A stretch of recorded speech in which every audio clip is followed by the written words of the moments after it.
Happy Aloha Friday. Thank you for joining us on Strengthening the Coordinated Community Response Across Hawaii 2022 webinar series.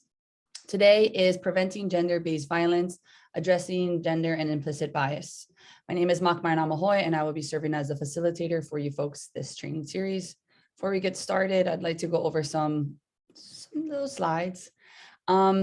First, the series was created as an effort informed by domestic violence fatality review stakeholders from across the state and is presented,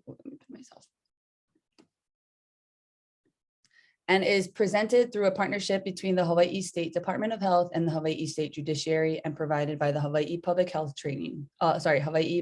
Institute. We'd like to thank our sponsors for providing continuing education credits today, the Hawaii Public Health Training Hui, the Western Region Public Health Training Center, and the Public Health Learning Network. Here are some Zoom housekeepings for today's training. All participants are muted upon entry. For questions or comments, please utilize the chat box or Q&A boxes located at the bottom of your screen. This webinar is being recorded and will be posted on the Hawaii Public Health Training Hui's YouTube channel. Here are the 5 continuing education credits that will be provided. CHES, registered dietitians, social work, legal, and substance abuse counselors. In order to obtain your credits, you first must register and attend today's training. Feedback surveys will be sent to you folks following this training. Please complete them by next week, Thursday, May 26, 2022. If you are calling in, please send me an email at makamai@hifi.org, including your name and phone number. As just a reminder for folks who are attending today, you will earn 2 hours of continuing education credits. You do not need to attend next week in order to attain credits, but you have to attend today and complete the evaluation survey in order to obtain your credits. And the certificates will be emailed to you folks by June 10th, 2022. I would like to introduce our guest trainer for today. Dave Thomas is Program Manager for International Association of Chiefs of Police, primarily focusing on projects pertaining to the National Law Enforcement Leadership Initiative on Violence Against Women, funded by Office on Violence Against Women, identifying and preventing gender bias in law enforcement response to Victims Demonstration Initiative, which was funded by the Office for Victims of Crime, Integrity, Action, and Justice, Strengthening Law Enforcement Response to Domestic and Sexual Violence National Demonstration Initiative, which is funded by the Office for Victims of Violence, and Law Enforcement in the communities they serve, Supporting Collective Healing in the Wake of Harm Demonstration Initiative, which was also funded by the Office for Victims of Violence.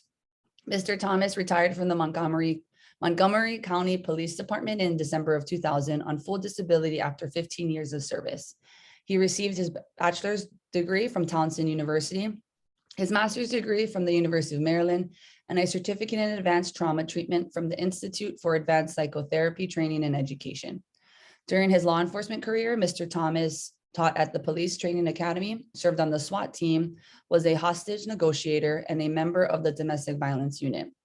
In addition to helping create the Domestic Violence Unit, he was responsible for the department's curriculum development and domestic violence training, as well as the policy development on domestic violence related issues. Dave continues to challenge himself in his quest to achieve excellence in the field and considers addressing violence against women his calling in life. So without further ado, I'd like to hand it over to Dave.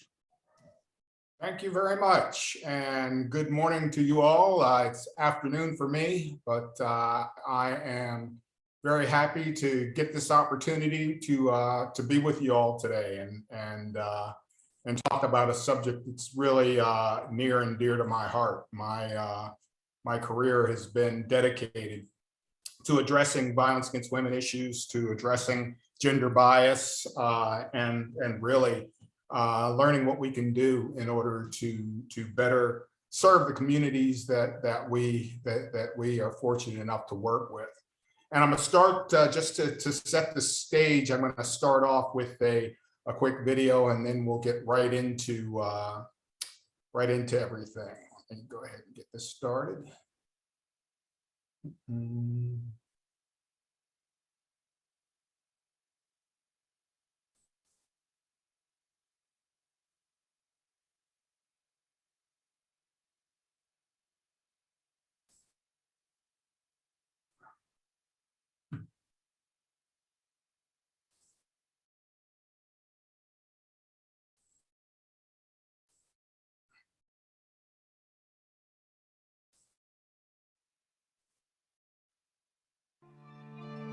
Another pandemic is raging in our country.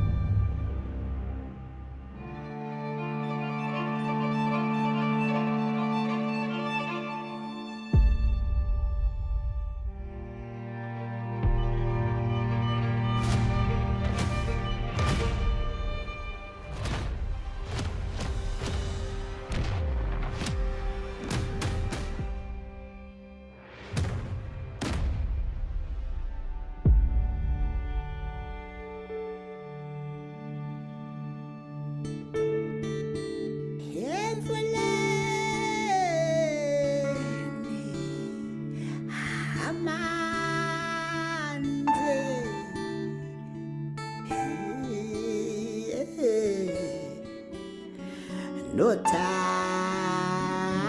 no.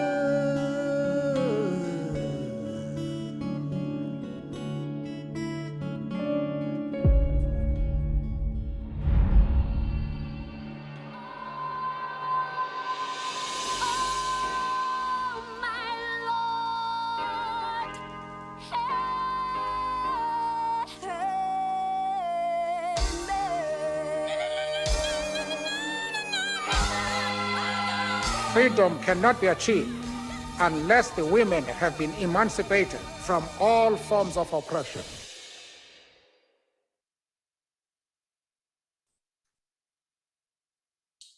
This is truly one area that we see around the world where there happens to be a level playing field when it comes to violence, gender-based violence, violence against women. And it's something that everybody needs to really address. And although we're doing a better job now today than we were, just a few short years ago when I came into law enforcement back in '86, we still have a ways to go. But as the 8th Secretary General of the UN put it, quote, "There is one universal truth applicable to all countries, cultures, and communities. Violence against women is never acceptable, never excusable, never tolerable." And as we go through today, I want you to think about how you believe gender-based violence issues should be handled. Are they being handled effectively? Are they being handled equitably? What can we do to do better? What do you think that you yourself and the profession you're in, what do you think you're doing well to handle gender-based violence issues? And what are some of the areas of improvement? We're going to go through some facts and figures. We're going to try to put this into perspective, put it into context, and really unwrap gender-based violence. When I use the term gender, that refers to the social differences between males and females that are learned. It's not something that's an absolute. It's something that we're taught, and it's learned through though it's really deeply rooted in every culture. Social differences are changeable over time and have wide variations both within and between a culture. And over time, I mean, the state of affairs is not much different today in 2022 than it was in 1922 when it comes to gender, when it comes to rights of women.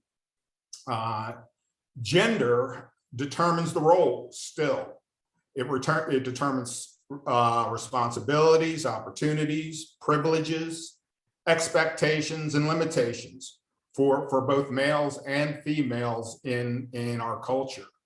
Gender-based violence, when I use that term, it's an umbrella term for any harmful act that is perpetuated against a person's will and that is based on socially ascribed gender differences between males and females.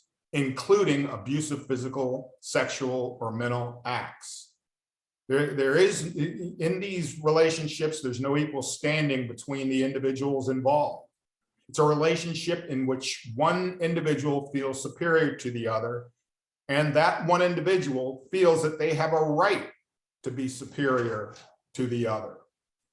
And when we look at gender bias in culture, culture tends to normalize behaviors and actions so that they become accepted without question. So, these behaviors and actions may be wrong, they may be harmful and so forth, but culture can water it down to make it such that there's really no pushback. Certain attitudes, behaviors, assumptions, and language all become commonplace. Slang terms that are used about one gender or the other that are seen as acceptable, although they may be detrimental. So it's important to examine the cultural environment, the cultural attitudes and beliefs that are seen as normal. Just because they're normal doesn't mean that they are something that's positive. They can be normal and still be very negative. Individuals of different cultures may have underlying perspectives and beliefs that differ from one another. And so where does this all come from? Where do we get this? Exploring the root cause really means looking at the patriarchal value system.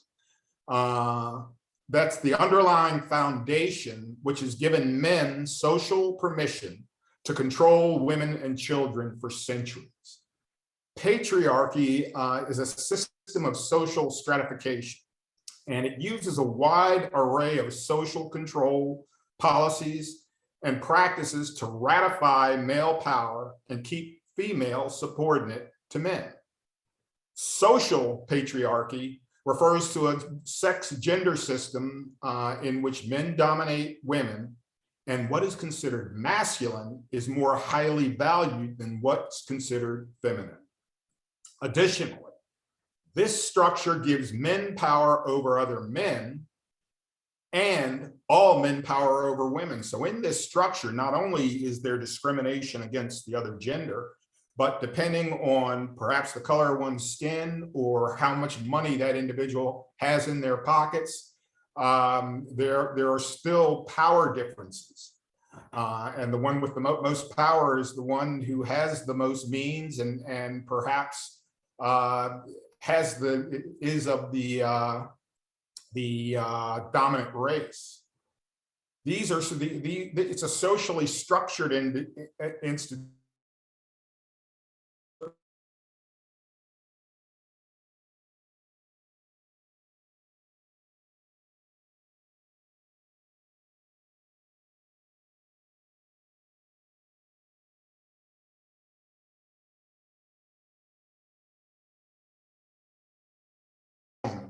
And when we look at that term family, I don't know how many of you all realize that family comes from the Latin root familia, which means all a man owns, including his land, his home, his children, and his wife, of which he has all dominion over up to and including death. We see the church in many ways supporting this makeup, and we see the government through laws supporting this. And so when we look at harmful social norms, and once again, this isn't to say that this is a belief, but in many instances it's a norm that men are seen as socially superior to women and have a right to assert power over them. That a man perhaps has the right to correct or discipline a woman's behavior, and this is going to be more true in some cultures than others. Hopefully, there are some cultures where it has no place at all. There are cultures that still believe that a man has the right to control his wife's mobility and access to social and economic opportunities. That things like domestic violence are a private family affair. and that reporting abuse is disrespectful. You know, when I came on the police department in 1986, we were taught out of the academy, you know, when you go and there's a domestic violence incident, you go and you you separate the combatants. You try to get perhaps somebody to walk around the block or go somebody else for the night, and then you pretty much go back in service. We didn't see it as the criminal behavior that was going on. We didn't realize that the Constitution extends beyond the front door of the home, that the Constitution exists inside, and that no one has a right to engage in assaultive behavior on anyone. There is no ownership, and that it has to be effectively addressed. Culture, our cultures, what we believe in and so forth, is absorbed through our experiences. It's absorbed through our family experience, through watching movies and TV shows, through books and magazines, music, podcasts, and more. And many of us don't think about it, don't think about how subtle those influences are on us and on our beliefs, on what we see as normal. It influences all of us, including everyone who's in, my field of law enforcement and the other professions, the other, prosecutors, judges, advocates, the community, victims, and offenders. Whether we want it or not, and whether we notice it or not, it affects and impacts everyone. When it comes to gender bias, gender-based violence, we have to look at how power plays in there, and we also have to realize. I'm talking a lot about violence against women, but there's also some violence against men. Men also experience gender-based violence. But in intimate partner relationships, where men are facing violence, the majority of time it will be in same-sex relationships. If it's a heterosexual relationship, the majority of the time, the vast majority of the time, the victims are women. In a heterosexual relationship, the vast majority of time, the perpetrators are men. And much of that is due to power inequalities, not only of size of the individuals, of strength, but what culture brings in and what people feel they have a right to do, what people feel they're entitled to do, what the law allows them to do, and things of that sort. But when we're talking about gender-based violence, we're talking something about as an intentional choice and about an abuse of power. So let's look at some real quick specific examples of gender-based violence. There's physical abuse, which most people realize is that maltreatment of a person in a physical way. Sexual abuse, forcing or coercing someone to doing something of a sexual nature against their will. Psychological and emotional abuse, neglect, verbal insults, attack on self-worth, things of that sort.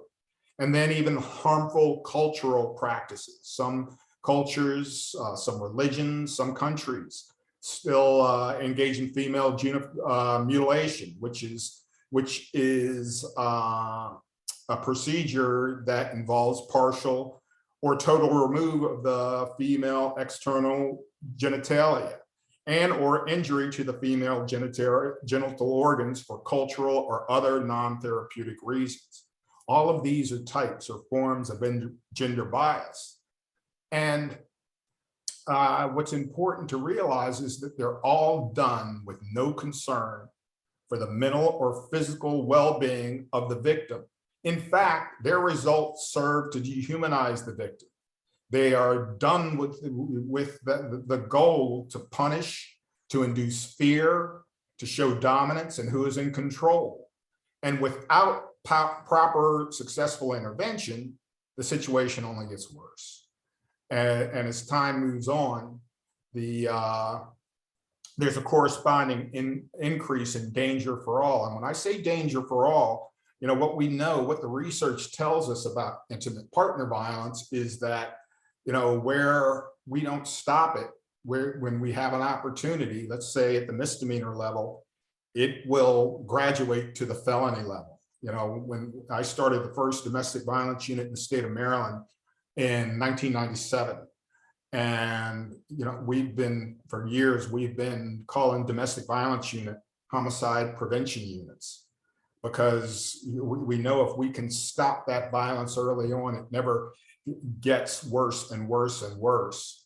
We know that on average, when it comes to domestic violence homicide in the United States, we've been there, we law enforcement have been there 5 times before that individual is killed.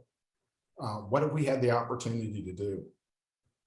Did we do everything that we could in order to make the law keep its promise, to hold that perpetrator accountable, to keep victims safe? And when we're talking about safety, we're talking about the safety of everybody involved. It's not just the safety of the victim. When you're doing your fatality reviews, when you're looking at lethality assessment, we know that 1/3 of officers killed in the line of duty in the United States are killed intervening in domestics. We know that with mass violence and these individuals who are committing these atrocities, that the vast majority of them, over half, have histories with run-ins with law enforcement of some form of intimate partner violence. There is a connection, and we have to see it for what it is. We have to look and know and be aware of how a perpetrator thinks and how they choose those who they're going to predate against.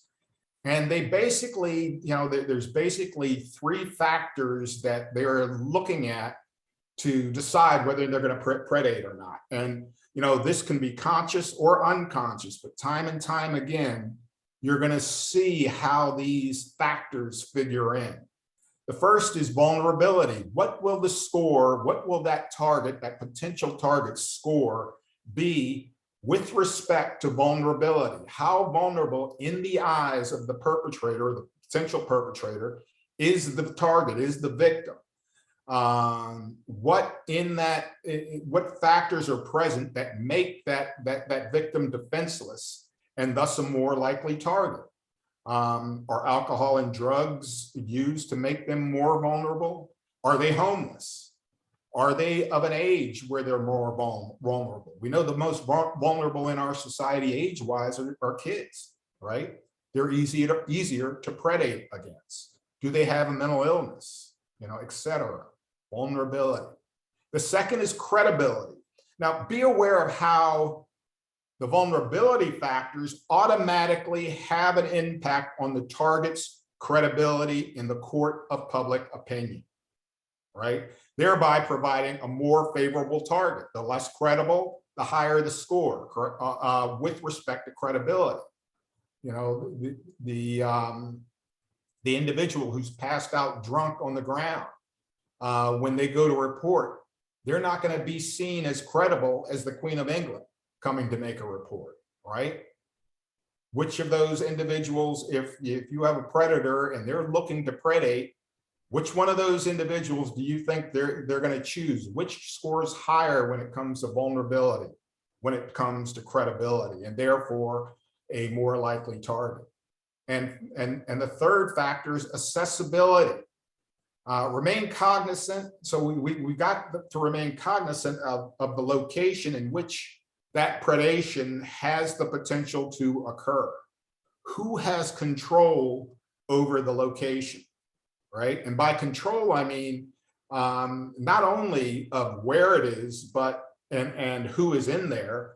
It could be a fraternity house, for instance, where the predator has fraternity brothers who might not know something's going on in the back room, or even walk into the back room, but aren't going to do anything to stop that perpetrator, as opposed to attacking that individual in their own home with people who know the potential target and aren't going to let that happen.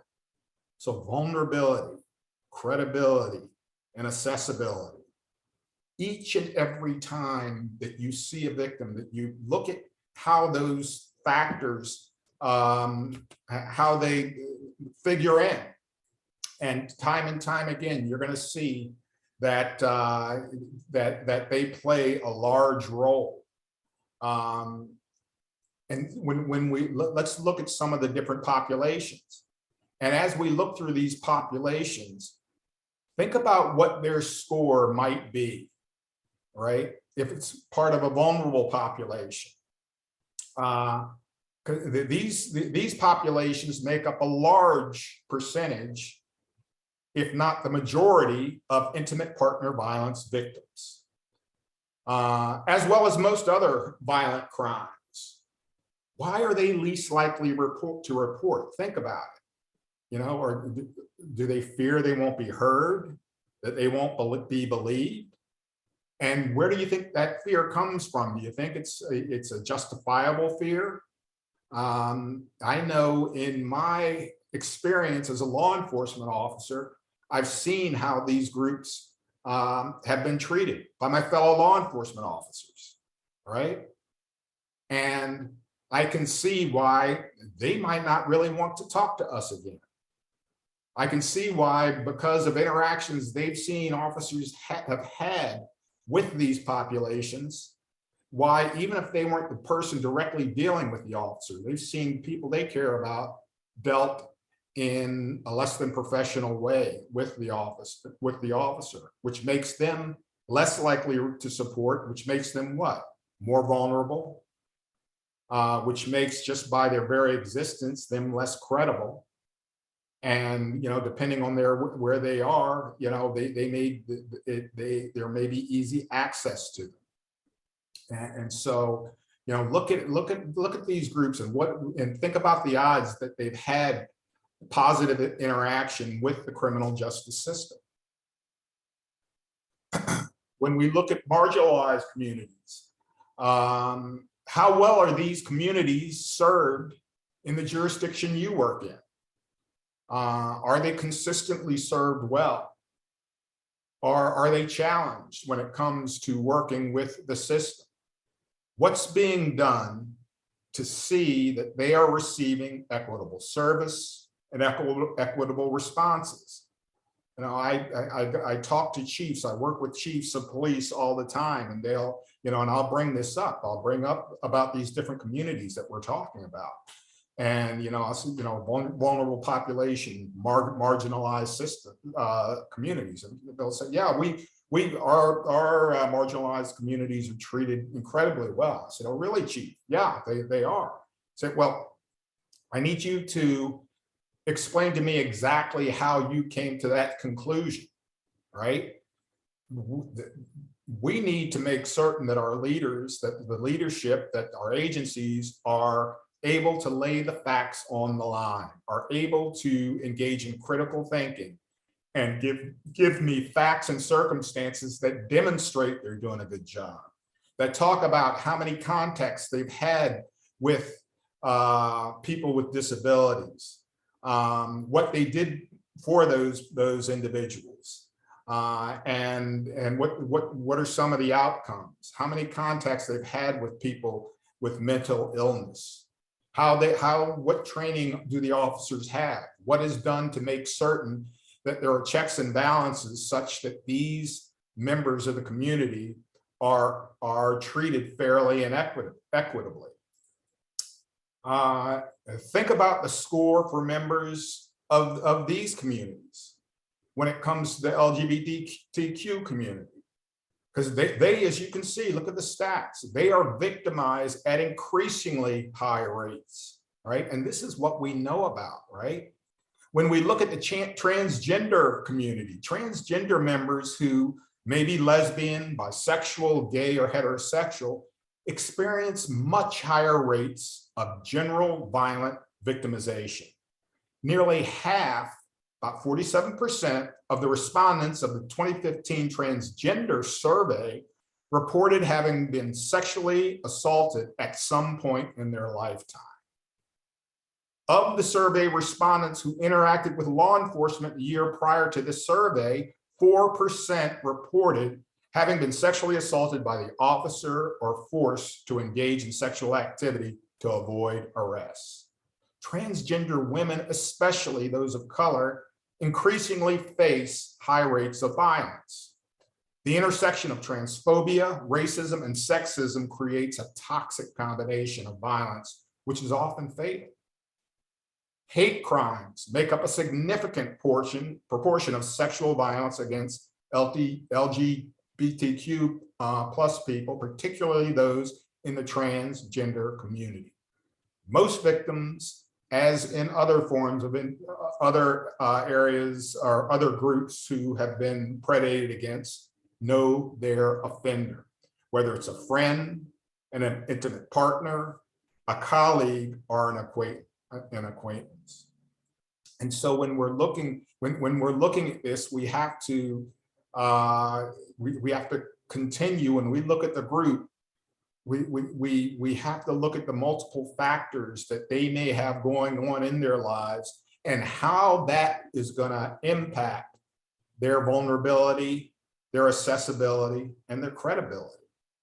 We know that survivors often cite a fear of reprisal, that many think the police cannot or will not help. It may be due to mistreatment by law enforcement, or they may view it as not important enough to report. This is what the research tells us, and this is what we have to really take into account. When we look at elder abuse is usually, I'm not sure what the statute is in Hawaii, but in most states, it's usually captured under the abuse or neglect of a vulnerable person, as opposed to talking about a certain age. And a vulnerable adult in most statutes is an adult who lacks the physical or mental capacity to provide for their own daily needs. Abuse under these statutes includes sexual abuse of a vulnerable adult. Neglect under these statutes is the intentional failure to provide necessary assistance and resources for the physical needs of a vulnerable adult. Caregiver, parent, family, household member, or other persons who has permanent or temporary custody or responsibility of a vulnerable adult may not cause abuse or neglect, or intentionally and maliciously inflict severe emotional distress on the vulnerable adult. Most statutes also address predation, have statutes that address predation against survivors with disabilities. And in this sector of the population, the numbers are off the charts as well, as you can see. They not only are more likely to be abused, but repeatedly so. There's a much lower rate of reporting, and young girls especially are vulnerable. When it comes to women of color, we know that only 1 in 15 Black women report being predated against. A 2014 study found that 22% of Black women reported being raped. 41% of these victims experienced other forms of sexual violence. Approximately 7.9% of Latinas experienced rape by a spouse, boyfriend, or ex-boyfriend during their lifetime. And according to a compilation of studies, 21 to 55% of Asian women report experiencing intimate, physical, or sexual violence in their lifetime. The Department of Justice estimates that 1 in 3 Native American women will be raped or sexually assaulted in their lifetime, and Native American women are 2.5 to 3.5 times more likely to experience sexual assault compared to all other races. So we really have some problems to address. We really need to think of effective ways to address these issues. When we're looking at this too, it's important that we look at intersectionality. And intersectionality is simply the interconnected nature of social categorizations, such as race, class, and gender, as they apply to a given individual or group regarded as creating overlapping and interdependent systems of discrimination or disadvantage.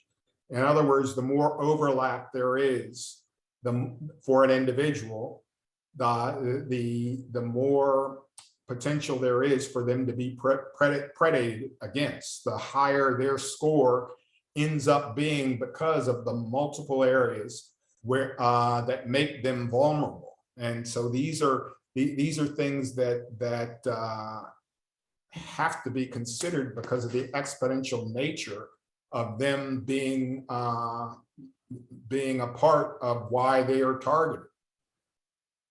We know that when it comes to these groups, that there's a fear and them not reporting. It's due, the top 4 reasons are fear of isolation and alienation, this distrust of law enforcement, and much of that, as I mentioned earlier, is due to past experience themselves, family members, friends with law enforcement, skepticism and distrust that intervention services won't help them if they're in a underserved community, if they're a Muslim, if they're in the LGBTQ community, numerous different things, that if they're not part of the norm, if they're out of the norm, that they won't be effectively and properly handled. And fear of immigrant and undocumented women, that threat of deportation and so forth. And these are real threats that individuals have to deal with that increase their score when it comes to being vulnerable, being seen as less credible, and being readily accessible, depending, on where they are. And when we look at all of this, we have to look and see how things like bias play into what's going on here. Consciously, we consider factors like discrimination to be wrong. But 98% of our brain function, of your brain function, as you're sitting there today, 98% of the function of the brain is subconscious. It's doing things without us consciously thinking about it. How many of you all sitting here right now have thought about breathing since I started this training? How many of you have thought about blinking your eyes? How many of you all have thought about the way that you're sitting in your chair and moving around to get comfortable? Most of us haven't, right? Because subconsciously, we haven't had to. Subconsciously, our brain has taken care of all of that. Implicit bias is subconscious, right? And implicit bias, those having a bias against somebody or something, could be unconscious. We might not do it. We might do it without thinking about it. And we have to consider how that is going to impact our interaction with others. For those of us in law enforcement, how is that going to impact how I do my investigations? How is that going to impact the way I judge people who I come upon day in and day out? The members of some of the communities that we just touched on a minute ago. When it comes to implicit bias, we have to differentiate it from explicit forms of bias and racism.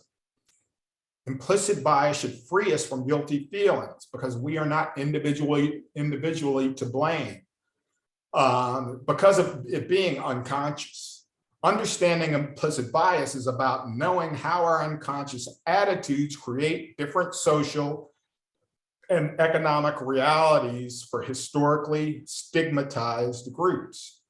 So it's about knowing how something that we wouldn't consciously do that is detrimental to somebody or to a group, if we realize what was going on, if we stop to think and instead of just automatically doing something, if we stop and think and say, man, I can't believe I was doing that. I know I've caught myself doing that, you know, when I've stopped to think, especially once I started doing training on this. And the thing to remember is once it's recognized that we perhaps have an implicit bias, then we have a duty to address it, right? If I think that somebody can't do something just because of the skin that they're wrapped in or the gender that they are, without any articulable facts to back it up or justifiable facts, then, you know, that's wrong and that's detrimental, and that's something that we shouldn't do. Most of these biases are deep down, and we don't contemplate them because we don't think about them, but they are within reach, and they are things that need to be addressed.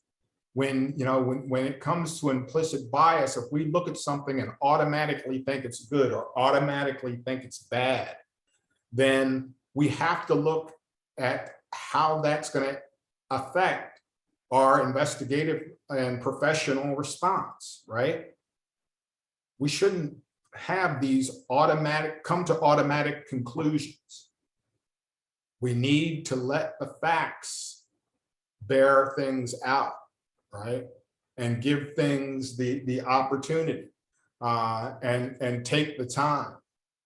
Because if not, then there is going to be a disparate impact on vulnerable communities, right? And, you know, it means taking the time to build relationships and thinking about, are we putting the effort, the necessary effort in to build relationships? And if we're not, what more can be done? Right? Are we talking about these topics intentionally? Are we talking about these topics, you know, on an ongoing basis, having those, those conversations that may be tough, but conversations that the more we talk about, the easier they are to have. Changing the culture involves a process of meaningful conversations, meaningful reform, people being open, honest, and talking about gender bias, human rights, privilege, race disparities.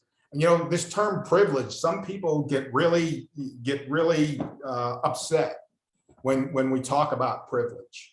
And when that term's brought up, let it be an opportunity for people to learn. You know, when we are deeply connected to others, one of the great things that happens is that we are more able to listen to them and give them the benefit of the doubt. Talking about privilege is about creating self-awareness. It doesn't mean that your life is easy and that you don't have to work hard. You know, I, as a male, have privileges that females don't have just by virtue of the fact of me being male. I should own up to that. There are obstacles that females have in their lives or that have had in their lives that as a male, I never have had and never will have. So it means that we need to really take the opportunity, if we have any level of privilege, to be an ally of those with less privilege. Privilege isn't as much about what you've gone through as it is about what you haven't had to go through, right? And when we look at it like that, then we can look at it at a way in which everybody can really move forward in a positive way and see that, you know, what we're looking for here is equity, right? When it comes to effectively addressing implicit bias and effectively addressing gender bias, it starts with training. You know, the ongoing training. Training is perishable. Understand that. And so individuals really need to embrace training. Our jobs need to invest in training, and it should be ongoing. Training is like preventive maintenance in my view. Most of us who own vehicles realize that in order to keep that vehicle running well, we have to have tune-ups. We have to change the tires. We have to check the brakes. People need tune-ups also, right? So that they can stay healthy and so that they can be better. We need to engage in tough conversations, right? We need to understand the dynamics of the communities in which we work, engage in outreach efforts, form partnerships with fellow community stakeholders. Law enforcement shouldn't be out there doing their job. We shouldn't be doing our job by ourselves. We should be working hand in hand with advocates. We should be working hand in hand with the healthcare community. We should be working hand in hand with prosecutors, with judges, with the education community, with the faith community, right? All working towards a common goal, of building healthier communities, right? And when it comes to dismantling biases, it's about looking for and discovering what myths are out there, right? And distilling those myths, looking for and stereotypes and their impacts that they're having on our community, and making certain that those impacts are only positive. Utilizing data, facts, and circumstance to illuminate the truth as opposed to hide the truth. And continue setting the record straight, right? When it comes to looking at this issue in, I believe it was 1985, a group, the Department of Justice brought a group of professionals from the various stakeholders in the community together in Washington, D.C. I think there were about 45, 50 of us. Prosecutors, judges, advocates, citizens from the communities who were in different advocacy groups, clergy, healthcare providers, and we looked at gender bias in the police response to domestic violence, sexual assault, stalking, the whole 9 yards, and we came up with a statement that gender bias in policing is a form of discrimination that may result in law enforcement providing less protection to certain victims based on gender, failing to respond to crimes that disproportionately harm people of a gender, or providing less robust service due to reliance on gender stereotypes, whether explicit or implicit, conscious or unconscious.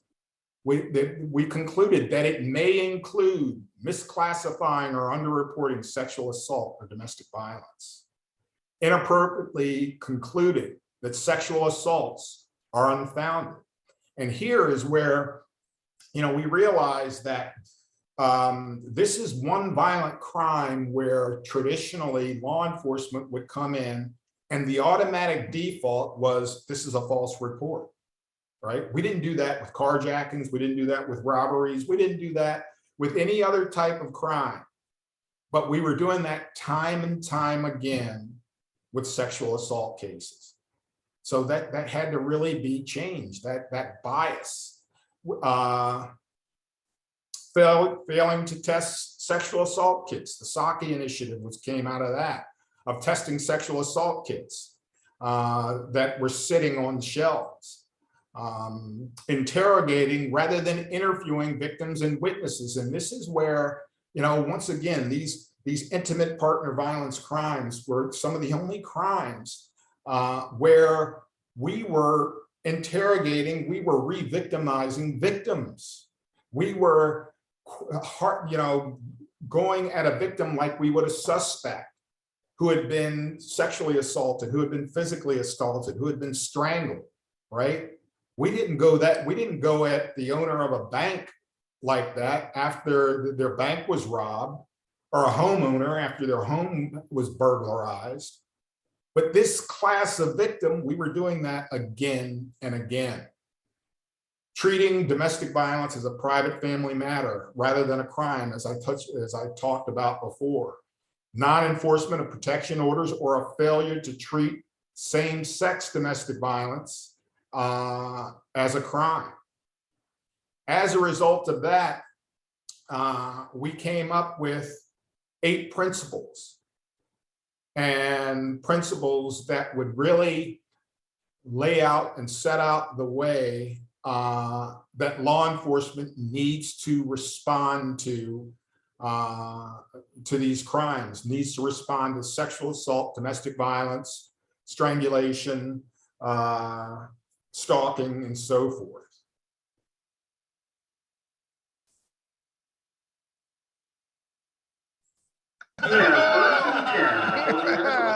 Team versus team. That's as good as it gets. Oh man, I've never had more fun my whole life. Daddy's out of beer. I'm gonna go to another one, Dad. This your card? No, Lamorne, stop doing magic. You're not good at it. Guys! Oh, dude! There's a bear in your other room here. What? Oh, that's just a big, angry, hungry bear. Just pretend it's not there. Oh, really? Yeah. It'll just go away? What are you talking about? No, I don't think it's going anywhere, but I don't know what to do about it, so I just ignore it. So it's not dangerous, right? Define dangerous. It's a bear. But, it's not gonna eat all of us. It only eats like 1 in 5s. I said only 1 in 5, so we're fine. That's a lot, man. That means one of us is gonna be eaten. Statistically. That doesn't mean one of us. It means 1 in 5 people getting You're doing something about this, man. Hey, what do you want me to do about it? You guys know the old saying, bears will be bears. That's not a saying. Lamorne, a bear will be a bear, so... You can't just blame the bear, not when it's attacking 20% of the people who come here. 20%? I said 1 in 5. Yes, that's 20%. No, it isn't. It's 1 in 5, you math nerd. Let's pile on this guy. Dude, you gotta get rid of this thing. Or at least warn us that there is a bear in the other room, man. We gotta look out for each other. What are you doing? Hey, what happens between you guys and the bear is none of my business. Wait, how is this none of your business, man? 1 in 5 people are gonna get attacked by this bear! Guys, you're overreacting. The bear is not gonna eat all of us. It'll be less than a quarter of us. None of us should die! And it affects us all, Jake. 1 in 5. How can you ignore something so important? How can I protect your friend? 1 in 5, 1 in 5.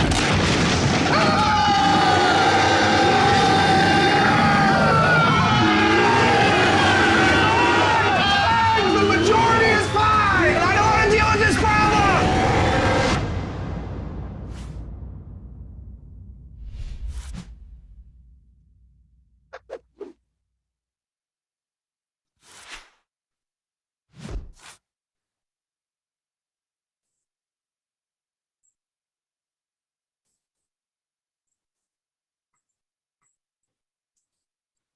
Nothing like a little satire to really drive home a point. It's remarkable when you look at the research, when you look at the statistics, how these principles really do need to be addressed. How a large segment of our population has been victimized with little recourse, and how we are slowly but surely, though, coming to that realization and doing those things necessary to stem the tide. The first principle: recognize and address biases, assumptions, and stereotypes about victims. This principle is about engaging in critical thinking. Uncovering the facts and circumstances, putting things into context so we can see them for what they really are, which includes making sound judgments and rejecting stereotypes, not going with the smoke and mirrors of the magician. And when I get with you all in about next training, we're gonna talk about some of those very things. And really unmasking the predator. It really calls for review and revision of policies and procedures as necessary. Make certain that when we have policies, when we have procedures, that one, they're up to date, and two, that they are hitting the goals that we want them to hit, and that we're having the outcomes that we want. So there should be checks and balances to make sure what we've written down is being done and that it's being carried out. It means having ongoing training and unbiased evidence collection guidelines. And the training needs to be intentional. The training needs to be more than just, it needs to be more than just, reading over the last policy change and not making certain that those men and women understand it and are living up to the policy. It means being aware of victim dynamics. And that a lot of that has to do with being trauma informed, being informed as to the way somebody who's been through a critical incident, somebody who's been through a traumatic incident, how do they present? Because a lot of the ways that these individuals may present is counterintuitive. And if we're not trauma informed, we're going to miss it. And it could very well do much more harm. And it also means having full and complete bias-free investigations in our reports. What do I mean by that? Well, I mean, when I see a report, when I come to an agency and I look at a report and I see in the way that the body of the report is written, the officer calls the victim an uncooperative victim. That, to me, has a bad connotation. I would prefer they write a victim that chooses not to participate, right? And we know, if you know anything about domestic violence, if you know anything about victimology, there are a lot of good reasons why that victim may not want to participate in the investigation. And oh, by the way, it's not the victim's job to hold the perpetrator accountable. It's not the victim's law, it's the people's law. And that law is supposed to be enforced by law enforcement and upheld by the prosecutor. It's incumbent upon us to go in, do a sound investigation, and make the law keep its promise, right? That victim should not have to participate. We should be able to, and we can make the case without that victim participating, right? We can use domestic violence supplemental report, which is a evidence-based report, right? And I've had people push back and say, well, if the victim isn't going to participate, then you're not going to make the case. And I challenge them to show me the homicide case where the victim has participated. And we make those cases all the time. So put these things, we got to put these things in the context, see them for what they are, and use the tools available to do our job and get it right. Public assumption about offenders is that it's all about the sex, that they're sex deprived, when the truth about it is these are power and control types of crimes. So it means that we as those individuals who are doing the investigations and prosecutions not only have to realize that and know that, we have to educate the public. We have to make certain that they engage in critical thinking, that they realize that the true motivation of these predators is power and control. We have to illustrate the fact that most victims know their perpetrator. This isn't stranger danger. This isn't somebody, coming out with a mask out of the woods and at dark. The vast majority of victims of perpetrators are known to the victim time and time again. And we have to get the fact out there that these sexual assaults are the most underreported violent crime in this country. And they're never reported to law enforcement for many reasons, some of which we went over earlier. So the truth has to get out there. Once again, it's about unmasking perpetrators. I touched on the second principle, treating all victims with respect and employing interview tactics that encourage victims to participate and provide facts about the incident. That goes to that trauma-informed investigation, right? And making certain that we are aware of biases that we came in for, those implicit biases, and how they can negatively impact our investigation. We know when it comes to implicit bias, one of the biases that some have had with a sexual assault victim, for instance, is that they come in and the individual is saying they were raped, yet the individual is showing no emotion at all. They have this flat affect, and they're not believed because they're not emotional. Well, if we know about trauma and the impact of trauma and how it can impact individuals, we know that individual may very well be as a result of the trauma that they're reporting.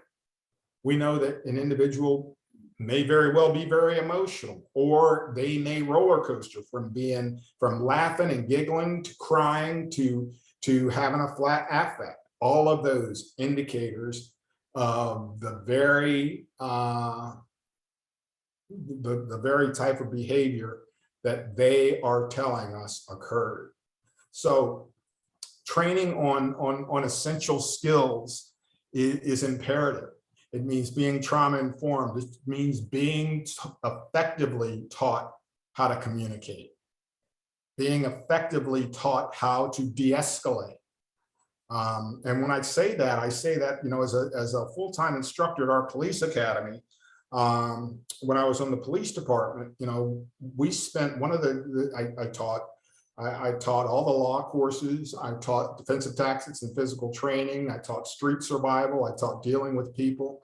But in teaching all of that, we spent very little time on how that officer, how that individual, how that young man or woman should talk to the citizens that they're going to come in contact with, right?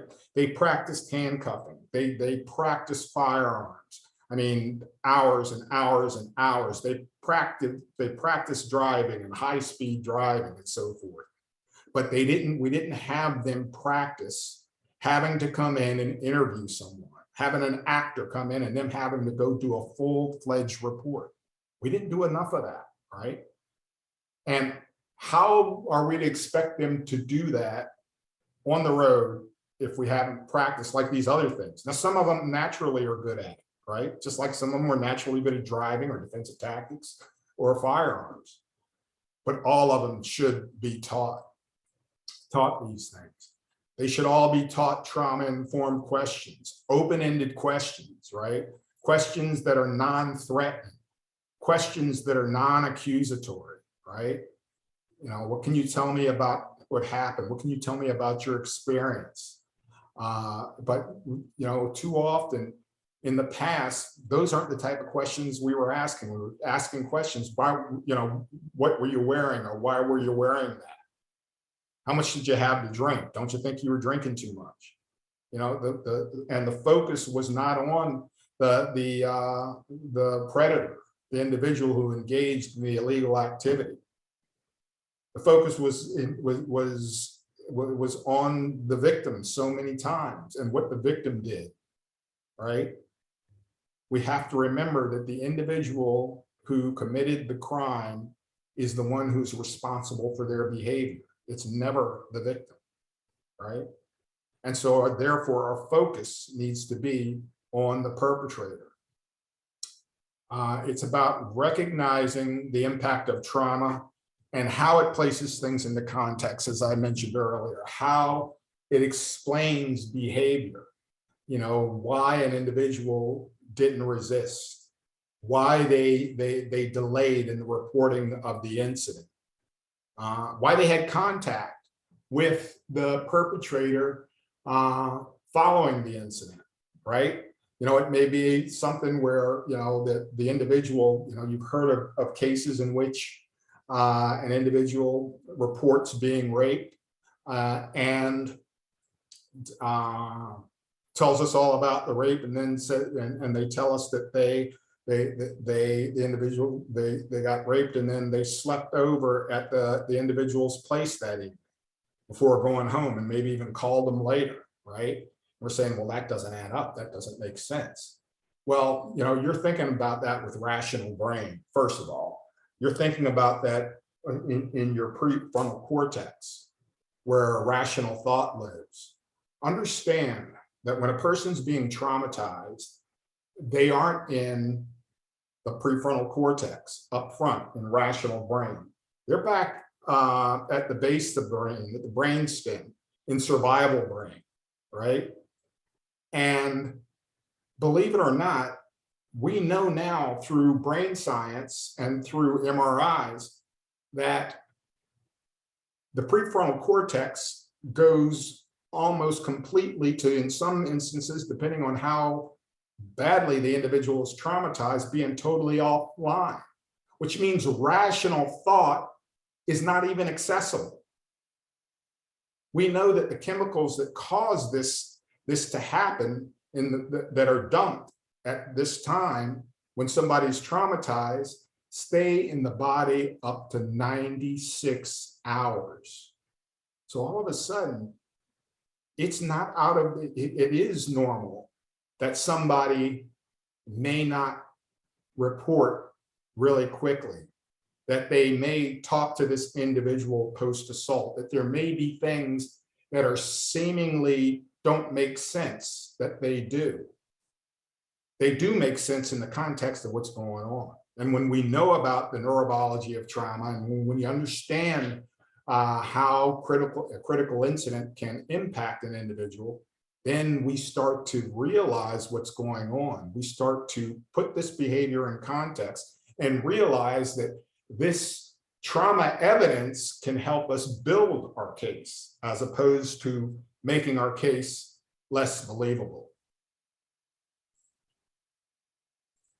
Principle 3, investigating sexual assault, domestic violence complaints thoroughly and effectively. This hadn't been done. These are crimes that typically we know don't, that typically, I should say, occur behind closed doors. And thus a thorough investigation here is that much more critical. It really is. This is where we have to be crossing all the T's, dotting all the I's. This is why we've developed ways to investigate these crimes such that we can make them. That's the domestic violence supplemental that I talked about before, which is an evidence-based investigatory guide report that helps us put the facts and circumstances in place so the individual, so that we can make the case. Thorough investigations really result from having clear policy, proper guidance, and adequate training. So it means going in and making certain that our policy is, or that the policies of the organizations we work to are really up to speed, that we have clear practices, clear standard operating procedures that live up to that policy, that there's adequate training, and that this is constantly nurtured, really, that we're having ongoing types of training. It's really having a depth of knowledge about these violence against women crimes. Things like historically that we thought pedophiles only went after children, right? But what we know through the research is, although that might be their preference, that this criminal, if plan A fails, if they aren't able to predate against a child, they'll settle plan B. As long as those factors, as long as that individual is vulnerable, it will be seen as less credible, and they're accessible in that they're in a place where that individual can predate against them. And it really is about not falling for the magician's tricks, not going with the smoke and mirrors, right? Not going with the stereotypes, not going with the misinformation, but going with good, sound, victim-centered, trauma-informed practices that are able to extinguish those things. It means having a knowledge of the realities of that victim. You know, I said earlier that the victim may choose not to participate, and we have to realize why they may not participate. There are a myriad of reasons. We're asking that victim in many of these instances to defy the person who knows the most about them, good or bad, has threatened to harm them in the past and carried out those threats, has leveraged through, if they have children together or family members, they may be in a community. So defiance is a risk of losing both. And when I talk about a community, what if it's an immigrant community where individual, fears deportation, where, they're clustered together with individuals who are in the same boat, who have same cultural beliefs, whom they'll be ostracized by should they participate with law enforcement. Despite best efforts, many of these victims will be back in the community shortly, or back under that same roof shortly. And we can't guarantee their safety when they're back in that community, when they're back under that roof. And if violence was reported in the past, the results may have been disastrous for the victim. So those are the realities that individual has to deal with. And that's part of understanding victimology and understanding why we really have to work harder to make the law keep its promise. When it comes to look to the realities of these crimes, they share the following characteristics. The perpetrator engages in an ongoing pattern of behavior. Therefore, law enforcement and the criminal justice system should carry out course of conduct types of investigations, offender-focused investigations rather than incident-based investigations. An incident-based investigation is, I come to the house for a domestic violence assault, and I get there and all I want to hear about domestic violence. Even though if I was about my work, if I really knew the topic, if I really knew this crime, I would realize that, this probably isn't the first time that there's been violence between these two individuals. This has probably happened before. It might be the first time that we've gotten called, but it's probably not their first rodeo when it comes to domestic violence. I also have to realize the research tells us time and time again that if the individual is being physically assaulted, then half the time they're being sexually assaulted, half the time they're being stalked, half the time they're being strangled. If there are kids in the home, half the time those kids are being physically or sexually abused. If there are elders in the home, 65% of the time, those elders are being abused, right? This is a one-person crime spree, and we don't find out about them because we're thinking only of the incident rather than asking about these co-occurring crimes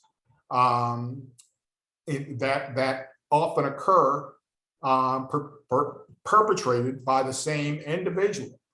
The victim and the perpetrator often minimize these crimes. These crimes are traumatic for the victim, and they're definitely underreported. You know, and when they are reported, there's a delayed report. And these perpetrators are serial offenders. They are, as are most criminals. You know, think about when you think about criminals. When I think about criminals and people who commit crime, people who kept me gainfully employed as a police officer, you find that, you know, there are a lot of frequent flyers out there. There are a lot of individuals who I had again and again and again and again. Most officers will tell you that. So it's not surprising that this category of criminal is serial in nature when it comes to continuing to commit intimate partner crimes. And, you know, as I touched on before, most are interconnected. Where you find one, you usually find a few of these others. The question is, each and every time, are we asking about these other crimes? Are we looking for these other crimes? Are we listening for these other crimes, right? You know, a victim advocate might go and talk to this victim who I've been working with, who reported domestic violence, right? And I'm working with the victim. I get all the information. I do a good supplemental report, or what I think is a good supplemental report. And I go ahead, I go about my way. Maybe I lock up the perpetrator, or maybe I'm not able to because they're gone on arrival. But I do my report, and I do a warm handoff to the advocate. And then the advocate sits down and talks to the victim. And the advocate does their interview of the victim. And in the course of the interview, the advocate finds out that the victim has also been raped by this suspect. And the advocate asks the victim, well, did you tell the officer? And the victim says, well, no. And the advocate says, why? And the victim says, because they didn't ask. We have to be able to ask about these co-occurring crimes in a way that the victim is comfortable to telling us about them, right? I look at it like a search incident to arrest. You know, when I taught defensive tactics and we taught individuals how to make arrests, we taught them to do a thorough search of the suspect each and every time. If they found a weapon, we told them their search was not over. You find one weapon, you assume there's two. You'll find two, you assume there's three. And you keep searching until they are completely searched. In these situations, we need to ask these questions each and every time, because chances are more than one of them is going to pop up. That victim's also being stalked or strangled or threatened. They're there time and time again. Not identifying these crimes causes violence to escalate. Safety of everybody is compromised. You know, when we don't make the law keep its promise, and only emboldens that perpetrator. There's a loss of trust between the victim survivor and the victim survivor's family members, other members of the community that see that nothing is being done. It puts that victim and their family members in further danger because they are hesitant to report further incidents because of what happened with this incident. And again, that perpetrator is empowered. And so we also have to go into it realizing that this is not going to be the perfect victim in your case. It's not always going to be the perfect victim. And why? Well, if most of us have going on in our lives a lot of what many of these victims are challenged with, what they have going on, you know, we might not be perfect to deal with either. I mean, we have to stop. We got to pump the brakes and stop for a heartbeat. Look through things in the lens that that victim is looking through. And perhaps we'll understand a little bit more of why they present the way they do, why they make the choices that they make, right? And, you know, people say, well, I would do this, well, I would do that. Well, you don't know what you would do. And even if you would, that doesn't mean that this victim, this individual, this survivor has to do it that way. We're not there to judge. We're there to help them. We have to understand that delayed reporting is going to be more the norm than the exception of reporting right away. That these events are traumatic, and that trauma is going to cause victims to behave in certain ways. And we have to be ready for that. That due to the nature of their lives, they're threatened, afraid, and reluctant, that they may very well feel powerless to stop the violence because they can't. They've tried to in the past, or they've been intimidated to the point where they don't believe that they can. Realize that in their use of power and control is about the perpetrator exploiting those vulnerabilities of the victim to their own advantage, and finding those buttons, finding those things that are going to help them keep that victim under their thumb. That, you know, these victims, due to their experience with the system, may not trust the police or due to what they've been told or anything like that. And also understand that these victims, many of the survivors don't necessarily want their perpetrator arrested. They want the violence to stop. So they don't necessarily want them to go to jail or even get arrested. We have to understand that. We have to realize those strategies that may enhance a victim-centered, trauma-informed response. And so that means training on the impact of trauma, on the neurobiology of trauma, training on effective communication, two-way communication, training on gender-biased crimes, and many of the crimes that we've talked about here today. It means having specialized training for supervisors. You know, the International Association of Chiefs of Police, we have training specifically geared towards training supervisors of first responders responding to domestic violence, sexual assault, strangulation, stalking, your intimate partner violence crimes. So it means that they have to be able to effectively screen their reports to make sure that they're helping to make the law keep its promise, to make sure that they're following policy. They're provided with checklists, report writing checklists to make sure that the T's are crossed and the I's are dotted, and they're making those inquiries and so forth that are going to be evidence-based. They're going to help the prosecutor make the case. Identifying misconceptions about these crimes, clarifying, you know, distilling myths. It means understanding victim and perpetrated behavior. It means working collaboratively with our fellow stakeholders, with victim advocates, with the healthcare community, prosecutors, clergy, all working together, and understanding stereotypes, you know, some of which we touched on today, and regarding race and gender. And so really, you know, we have to understand that power inequality is the deepest root cause of violence. Time and time again, when you unwrap it, when you pull everything back, that's what you see at its base. And it's communicated and reinforced or perpetuated, it can be, by culture, religion, and social norms. And so we have to put these things into context.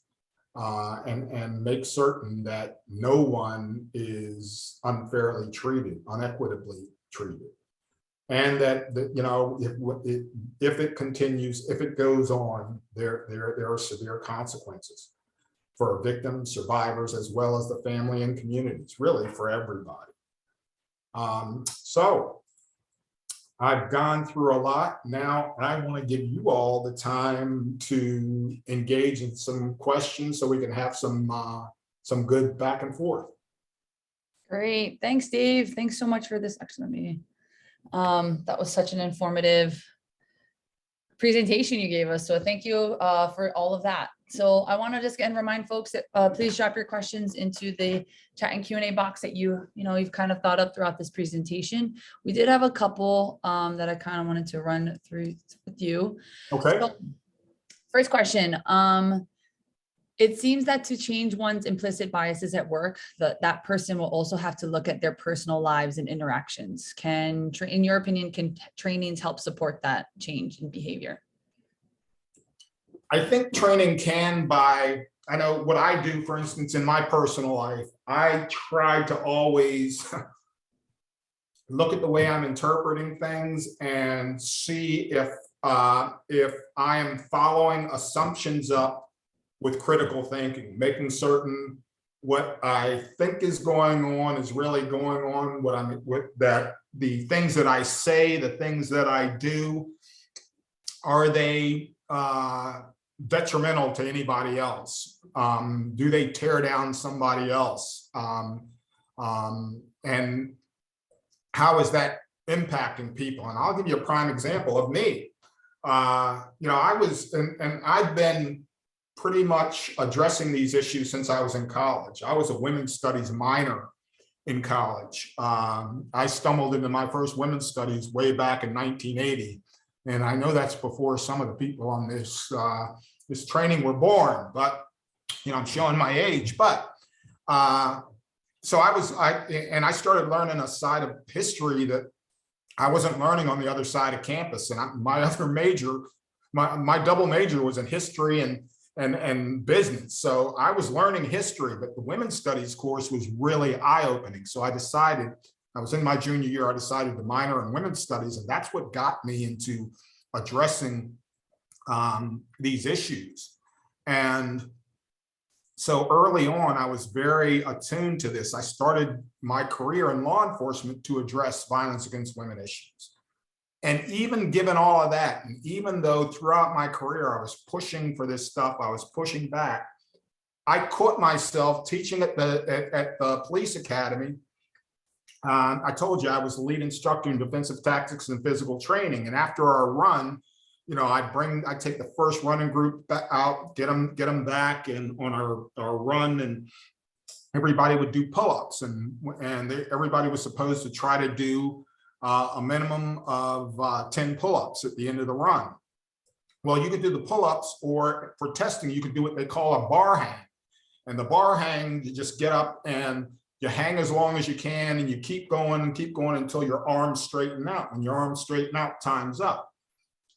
And so, and a lot of times the guys did the pull-ups and a lot of the girls did the bar hang. And one of the guys comes in to do the bar hang instead of doing pull-ups. And I turned to the other instructor and I said, we need a skirt for Sturkins, right? Think about how just objectifying and ignorant that statement was. Put a skirt on it. What am I trying to convey there? Right? It's unacceptable. And I caught myself and I was thoroughly disgusted with myself. It's like the old thing, you'll hear guys coaching little league baseball team, softball team, the boys, and you'll hear an older man or even other boys, he throws like a girl. If the girl isn't, if the throw isn't a good throw, right? All of these things, these statements that are made to the detriment of the other gender. And so catching oneself in those types of things that implicitly you might have been doing and not realizing how it impacts other people in society negatively and without any basis of truth. I really think there are none of us are without implicit bias, right? And that's why I say the thing that once we know it's there, we need to do everything we can day in and day out to try to catch ourselves and correct those things, those areas where we are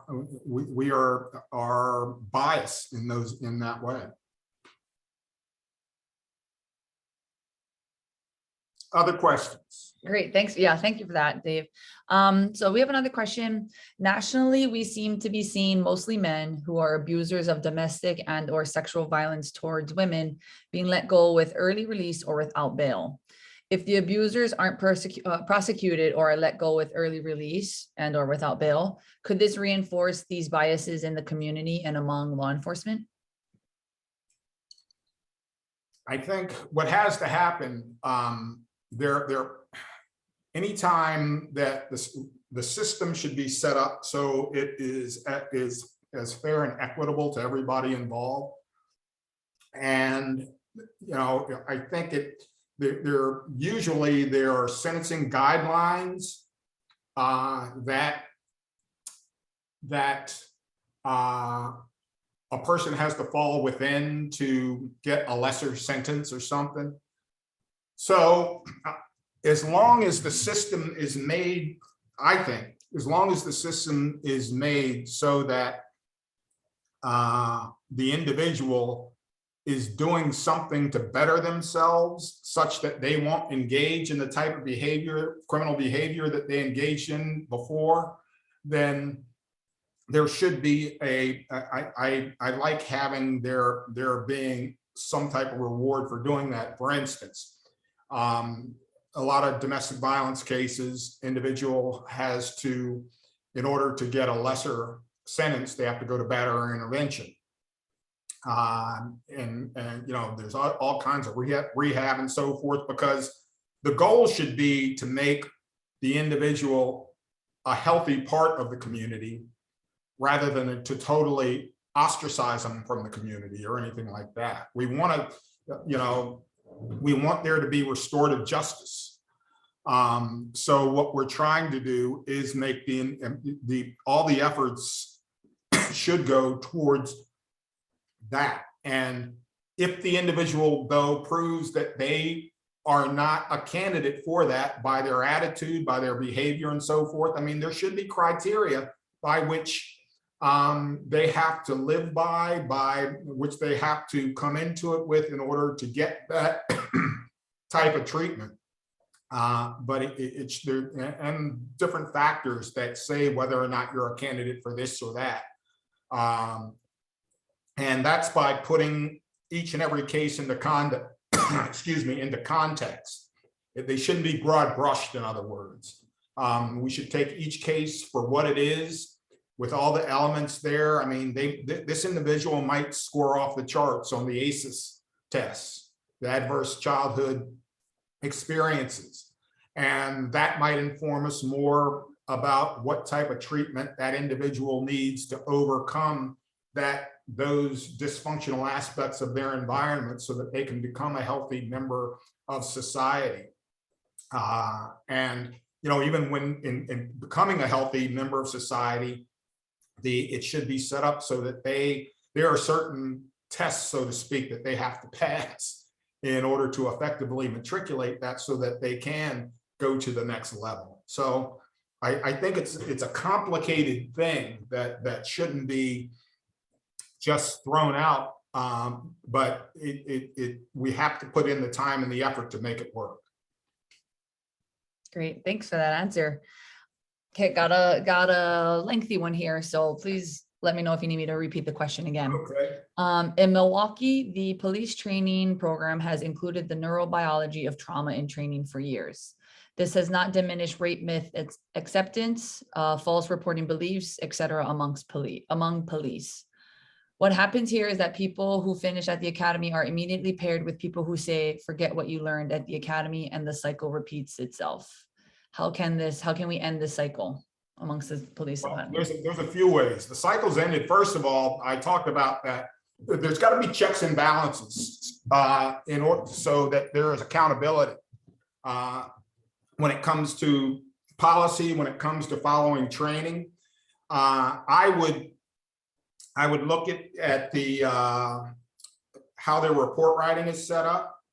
I would look at how these reports are coming in. When I see a report that comes in and it's got victim blaming language, and they're not crossing the T's and dotting all the I's, they would have investigative checklists. In other words, if the individual says domestic violence occurred, then in the body of that report, I should see that everything on that domestic violence check with was inquired about, right? If they say they were strangled, there's a strangulation tech that as soon as one of these things is said, there are certain investigative things that they should be doing each and every time. And so if this street officer is handing this report in and this stuff is going on, I not only want to talk to that street officer, but I want to talk to whoever signed off on that report. Somebody is allowing less than stellar performances to go by. The supervisor gets paid to supervise. And obviously in Milwaukee, you got some people not supervising. There needs to be checks and balances so that every level there's accountability, right? When I talk to agencies like that, one of the things I'll tell them straight up, a lot of times I come in and I tell them, I need you to put the oath that these officers swore to when they became a police officer. It needs to be on the board in back of me when I start this class. One of the first things I say to that class of men and women is, how many people in here believe with this oath that you swore? Most times, everybody in the room hands shoot straight up. They take pride in that oath. And then when they start talking that crap about, that most of these reports are false, this, that, and the other, I'm like, well, okay, how does that parallel with what you rose your right hand and swore to? Because the research doesn't tell us that. The research doesn't meet that out. The research says only 2 to 9% of rapes are actually false reports. And what you're believing in is the myths. You don't have facts and circumstances to back that up. And I tell them in a heartbeat, if you don't want to do this aspect of the job, that's fine, but find another job. Or live up to what you rose your right hand and swore to God to do. Were you lying then or are you lying now? What is the deal? And that's part of the intentional conversations I'm talking about. If Milwaukee's doing that, then there's not accountability. And they need to start instituting accountability. Those men and women need to crap or get off the pot, as they say. And it really is, they're doing a disservice to the community they're supposed to be serving, because they're supposed to be making the law keep its promise. That was great. Yes, agreed. All of that. Accountability. Sounds like at the end of the theme is right here is accountability. Next question. Do you think COVID has had an effect on the amount of gender-based violence committed? And if so, how do you think it did? COVID, I believe, definitely has had a negative impact for victims. COVID did so much to increase that piece of the pie in power and control called isolation, right? We saw corresponding with these individuals, these victims being more isolated. What did we see? We saw an incredible rise in the number of firearms purchased. So that individual, we know, a firearm in the home when there's a firearm in the home, any home in the country, we know there's a threefold increase in the potential for homicide. If you add the element of domestic violence to that same home, it's eightfold. And that's from the Johns Hopkins University Center on Gun Violence and Gun Control. And I taught at Johns Hopkins for 15 years in the Division of Public Safety Leadership, right? And police executives, helping them finish their bachelor's and get their master's.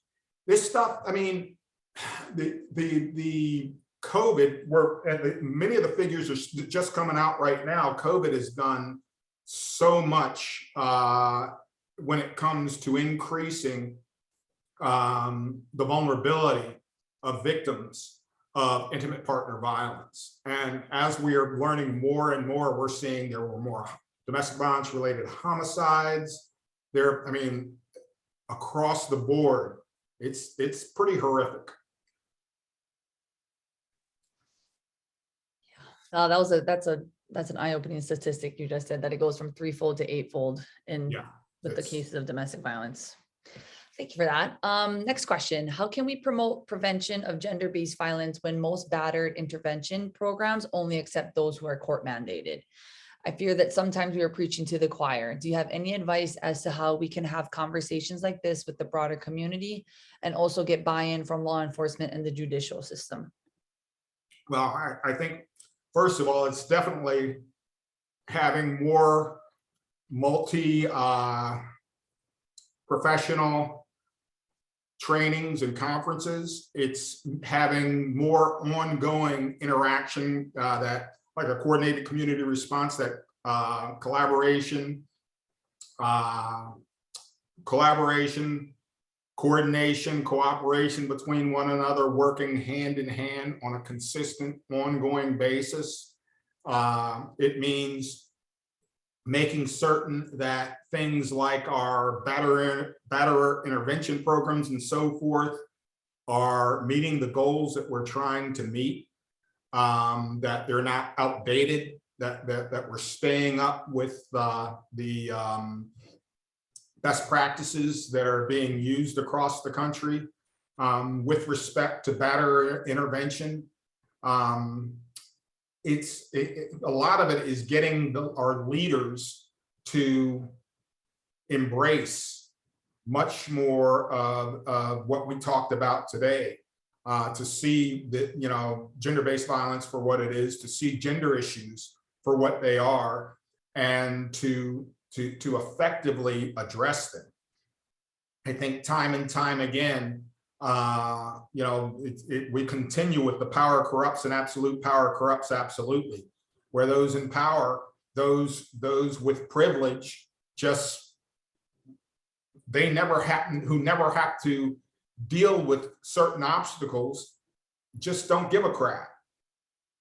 And they're never going to have to, because they're never going to have to deal with some of the obstacles that others. I, as a male, will never have to deal with some of the obstacles that women deal with, that girls deal with day in and day out. Does that mean I should just say, they'll be fine, they'll get along, deal with it? That's ignorant, that's bullheaded. And that's not what we should be doing, what anybody should be doing. And so, when I see people with those, I call antiquated attitudes, I look at the entitlement that they probably have and the privilege that they probably have by virtue of who they are and what they're and how they're wrapped.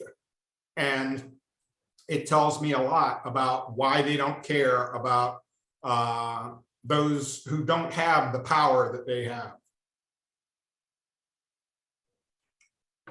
Thank you for that, Dave. So we have a couple questions for best practices for law enforcement.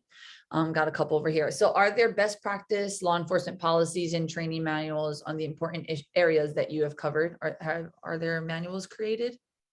There's a lot of training that I'm involved in doing, and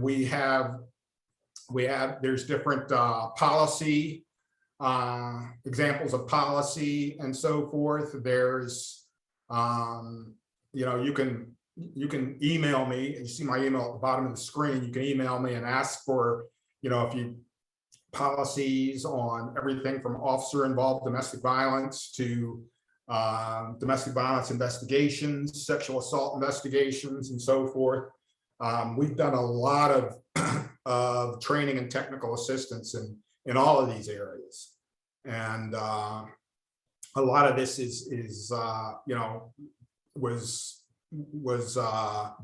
funded by the Office on Violence Against Women, by the Department of Justice, and so forth. So they're all free. There's some good with respect to sexual assault training. In Violence Against Women International has some incredibly good online training that you can do at your own pace that is free of charge. Strangulation Institute out of San Diego. I'm on the faculty for them as well. They have some excellent online training. They have and some excellent well, in-person training as well. So there's a lot of good stuff out there, and you know, it's a matter of getting pointed in the right direction. I can point you to the right direction on the vast majority of it, and if I don't know where it is, I'll help you find out where it is. Thanks, Dave. Yeah, just remind folks that Dave's contact information is here on the screen. So please feel free to send him an email asking for some resources shortly following these trainings.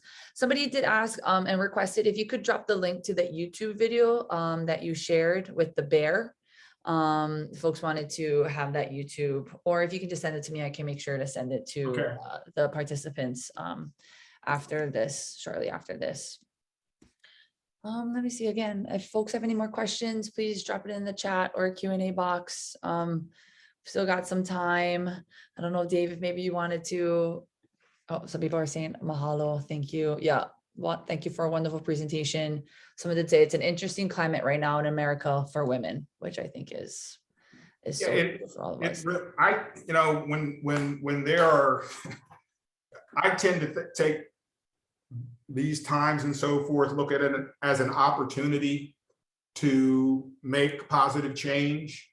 A lot of these gender issues, a lot of these issues when it comes to law enforcement relationship to the communities we serve have been around for a long time, but they haven't come to the surface as much. And so I look at this as an opportunity to really start to address some of these dysfunctional type of things that have gone on for a long time, and so that we make it better for everybody involved. You know, a lot of these things for police, for instance, for my profession, it's not that we weren't doing some of these things in the past. We weren't called on the carpet in the past like we're getting called on the carpet now. We weren't made to be accountable as much as we're made to be accountable now. It should have always been something that was going on. And, you know, when I hear, you know, some fellow officers talking about, well, you know, we're being unfairly treated, I'm like, wah, wah, wah, wah. Because, you know, it is about accountability, and it is about equitable treatment of others, and treating anybody. Some people might think it's corny. They can think it is corny as long as they want, but you should be treating people the way you want to be treated and the way you want your family members treated. And that shouldn't be something that somebody should have to beg you to do. That should be something that's innate. And so, you know, put on your big boy and your big girl pants, pull them up, and, you know, get with the program. And for people who don't want to do it, once again, that's fine. Find another profession. This is what the profession calls for. None of these people are volunteers to do this work. They're getting paid to do a job. Either do the job or find another one. I mean, to me, it's not that difficult. So, I mean, I agree. I just keep nodding, like, preach. It goes back to the word accountability. Like, what you sign up for is what you do. So we actually had one more question jump in, and then maybe we can kind of wrap up if you're ready to take one more. How can we encourage victims to continue reporting incidents to police in situations when prior incidents could not be legally prosecuted on multiple occasions? Maybe, okay, yeah. That, you know, that's really having that understanding of why a victim may choose not to participate. And one of the things, when I hear people who first of all talk about them not participating, I talk about, well, what are we doing to make them want to participate? You know, and because once again, they're getting blamed for being human. When, you know, when you get kicked in the shins enough times, you stop walking up and letting somebody just willy-nilly kick you in the shins, right? There is some self-protection that goes on. Nobody likes to be humiliated. Nobody likes to be treated unfairly. And why should they want to come back after those types of experiences?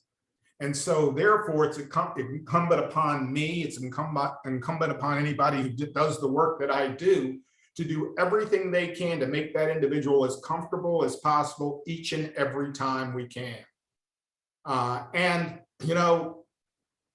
when I was teaching dealing with people at the academy and an in-service training, I would tell these people, first of all, you don't know the experiences this individual has had in the past. You don't know if they're having a bad day for some other reason, right?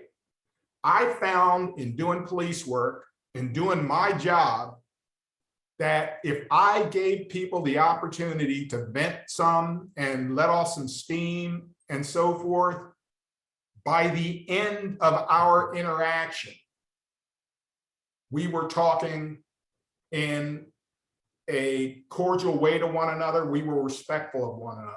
I can't tell you how many people who I arrested and dropped off at the jail after 3 or 4 hours who thanked me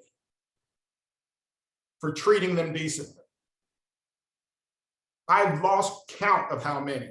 I'm like, I just treated you like the human being you are, even if they started out that night being a total jerk or whatever, right? That's the way I was raised. And, even if they called me all kinds of names, dropped the N-bomb or anything like that, I was like, yeah, hey, just let it roll off. I tell the rookies when we were dealing with people, if somebody drops the N-bomb on me, if somebody calls me this, that, or the other, or says something about my mother and everything, I ignore it. 2, I ask myself, is this person ever going to buy me a beer at the bar? Am I ever going to buy them a beer? If the answer is no, why do I care what they think about me? Or what they say? Why am I allowing it to get under my skin? Right? And I'm telling you, even those people who were verbally abusive like that, by the end of the night to a person, they were thanking me. And that subtly taught me a lot about just treat people with dignity and respect. And this was back in the late 80s and early 90s before we were even talking about this stuff. And this is probably because my hero growing up was always Martin Luther King, right? And how he talked about turning the other cheek and how he did that, in the face of his movement. Look at what he did and what he preached while his home was being bombed and he was stabbed and people were being hurt and killed and he's still having that attitude. And I'm saying, really? Somebody was a little bit off color to you and you got to go there.